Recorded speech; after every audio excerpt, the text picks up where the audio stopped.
নমস্কার তোমাদের সবাইকে সানা স্মাইল এডুকেশনাল সেন্টারে স্বাগত জানিয়ে আজকের ক্লাসটি শুরু করছি। আজকে তোমাদের সঙ্গে আলোচনা করব তোমরা যারা সপ্তম শ্রেণীর তৃতীয় পর্যায়ক্রমিক মূল্যায়ন পরীক্ষা দেবে তোমাদের জন্য ইতিহাস বিষয়ে সাজেশন নিয়ে চলে এসেছি, যার প্রশ্নমান ৭০, সময় থাকবে ২ ঘন্টা ৪৫ মিনিট। এই সাজেশনের মধ্যে তোমাদের সমস্ত বড় প্রশ্ন ছোট প্রশ্ন উত্তর সহকারে আমরা আলোচনা করব। চলো দেরি না করে মূল বিষয়ে যাওয়া যাক। প্রথমে আছে সঠিক উত্তরটি নির্বাচন করো। মোট তোমাদের ১৪টি থাকবে এমসিকিউ, যার প্রশ্নমান ১। একে আছে খুতবা কথাটির অর্থ হলো, ৩টি অপশনের মধ্যে সঠিক উত্তরটি হবে অপশন গ ভাষণ। ২ দেখো মোহাম্মদ বিন তুগলক দ্বিতীয় রাজধানী তৈরি করেন, সঠিক উত্তরটি হবে অপশন ক দৌলতাবাদে। ৩ দেখো ঔরঙ্গজেব মারা গিয়েছিলেন, সঠিক উত্তর হবে অপশন গ ১৭০৭ খ্রিস্টাব্দে। পাশে একটা লিখে দেওয়া আছে, ভুলে টাইপিং হয়ে গেছে। ৪ দেখো দহশালা বন্দোবস্ত প্রবর্তন করেন, সঠিক উত্তর হবে আকবর। ৫ দেখো হুমায়ুন্নামা রচয়িতা হলেন গুলবদন বেগম।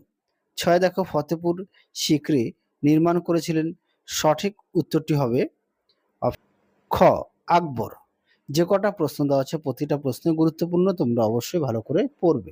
পরবর্তী প্রশ্ন দেখো ৭ দাগের আদিনা মসজিদ নির্মাণ করেছিলেন, উত্তরটা হবে সিকান্দর শাহ, অপশন খ। ৮ দাগে দেখো গুরু তেগ বাহাদুর ছিলেন শিখদের, অপশন ক নবম গুরু। আশা করি তোমরা দেখে নিয়েছো। পরবর্তী দেখো ৯ দাগের শিবাজির অভিষেক হয়েছিল, সঠিক উত্তরটি হবে অপশন ক ১৬৭৪ খ্রিস্টাব্দে। ১০ দেখো ভারতের গণতন্ত্র দিবস পালন করা হয়, উত্তরটি হবে অপশন গ ২৬শে জানুয়ারি। ১১ দাগে দেখো স্বতন্ত্রীকরণ কথার অর্থ, সঠিক উত্তর হবে অপশন ক আলাদা করা। ১২ দাগে দেখো টমাস লো এসেছিলেন মুঘল সম্রাট জাহাঙ্গীরের দরবারে। পরবর্তী দেখো ১৩ দাগের মুঘল আমলে ভারতের প্রধান বন্দর ছিল, সঠিক উত্তরটি হবে অপশন খ সুরাট। ১৪ দাগে দেখো ইবন বতুতা ভারতে এসেছিলেন, সঠিক উত্তরটি হবে অপশন গ আফ্রিকা থেকে। পরবর্তী দেখো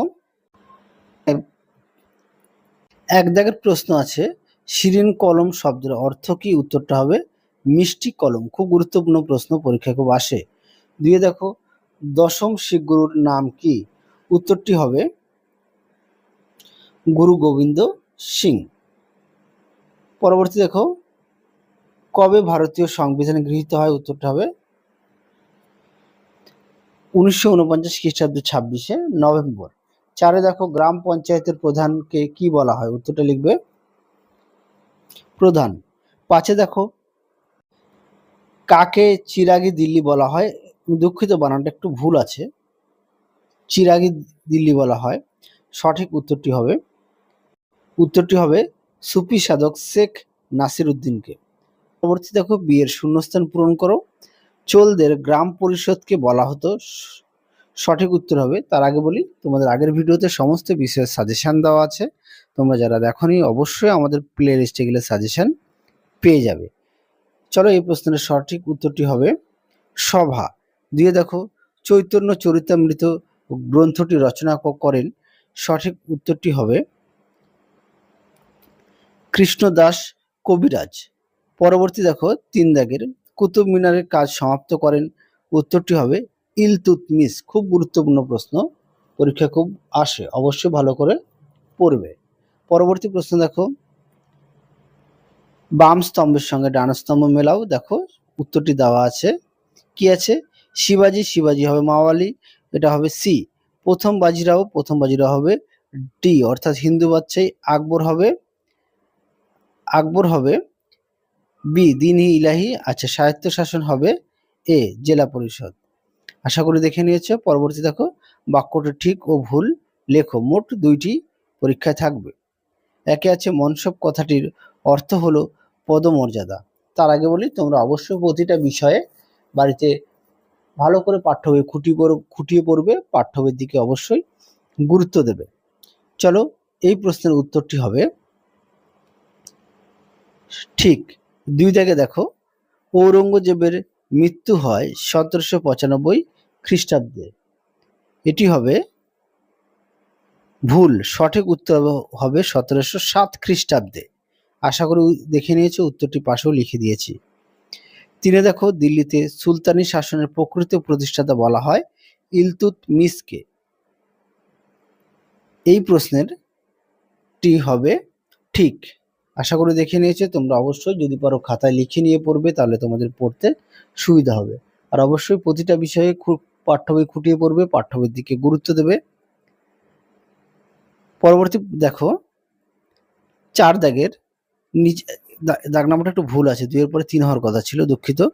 নিচের প্রশ্নগুলির 2-3টি বাক্য উত্তর দাও। প্রশ্নমান 2 কি আছে? মোগলরা কেন নিজেদেরকে বাদশাহ বলতো?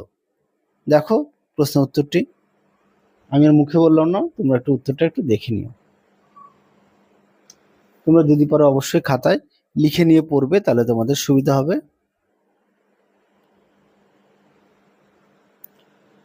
চলো পরবর্তী প্রশ্ন দেখো, 2 দাগের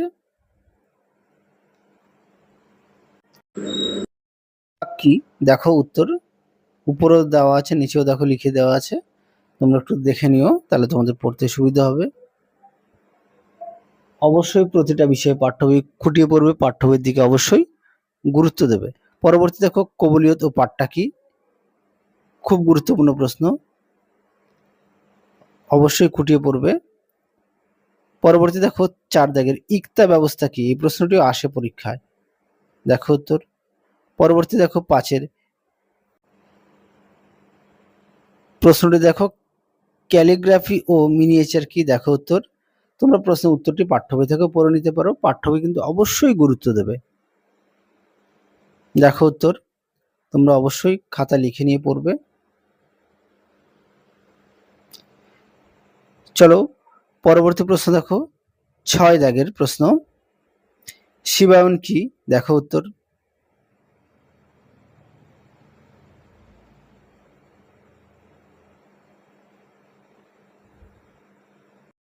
পরবর্তী দেখো, 7-এর ক্ষমতা স্বতন্ত্রীকরণ নীতি কাকে বলে? দেখো উত্তর।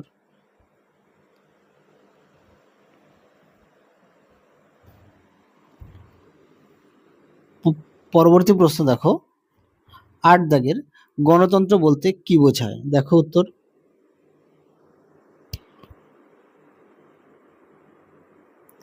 পরবর্তী প্রশ্ন দেখো,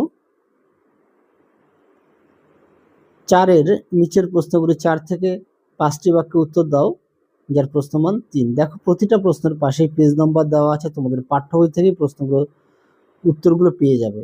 দেখো একে আছে, মুঘল যুগের শেষ দিকে কৃষি সংকট কেন বেড়ে গিয়েছিল? এই প্রশ্নের উত্তরটি তোমাদের পাঠ্য বইতে 163 নম্বর পেজে পেয়ে যাবে। তারপরে দেখো 2-এর খালসা কি? এটাও পাঠ্য বইতে 162 নম্বর পেজে পেয়ে যাবে। 3 দাগে দেখো, বাদশাহ আকবরের দ্বীন-ই ইলাহি সম্বন্ধে টিকা লেখো, পাঠ্য বইতে 127 নম্বর পেজে পেয়ে যাবে।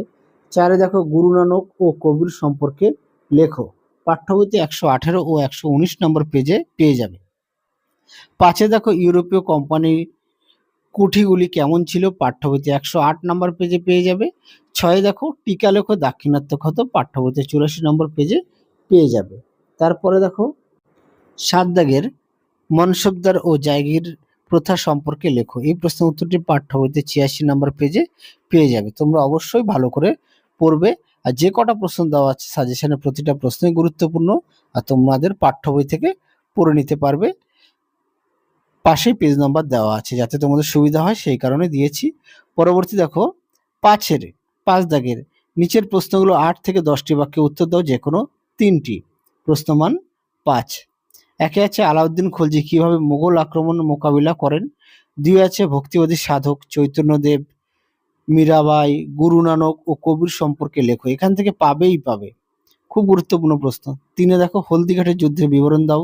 4-এ আছে, শের শাহের শাসন ব্যবস্থার সংক্ষিপ্ত পরিচয় দাও, খুব গুরুত্বপূর্ণ প্রশ্ন।